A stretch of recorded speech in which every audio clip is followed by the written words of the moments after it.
Good morning friend. এখন বাজে সকাল 10:30টার মতন। এদিকে আমি কচু বাটা করব, সেটার জন্য প্রস্তুতি করছি। কচুটা আমি ঝিঝি করে কেটে নিয়ে মিক্সিতে পিষে নেব। পাটাতে বাটা খুবই কষ্ট। একসাথে পেঁয়াজ, লঙ্কা, রসুন সবই দিয়ে দিয়েছি, একসাথে হয়ে যাবে। তারপরে একটু কালো জিরা, সোমবার দিয়ে ওটাকে আমি ভর্তার মতন করে নেব। এদিকে আমি ভাত বসিয়ে দিয়েছি। ভাত তো আমার আগে হয়েছিল।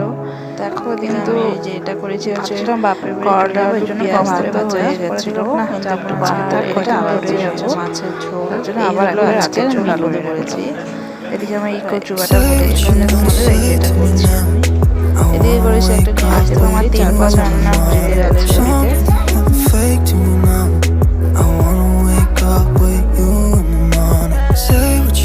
দেখো গর্ভবতী জামা কাপড় কদিন ধরে একটানা বৃষ্টি হয়েই যাচ্ছে। এখন তো ঘর, আর এইদিকে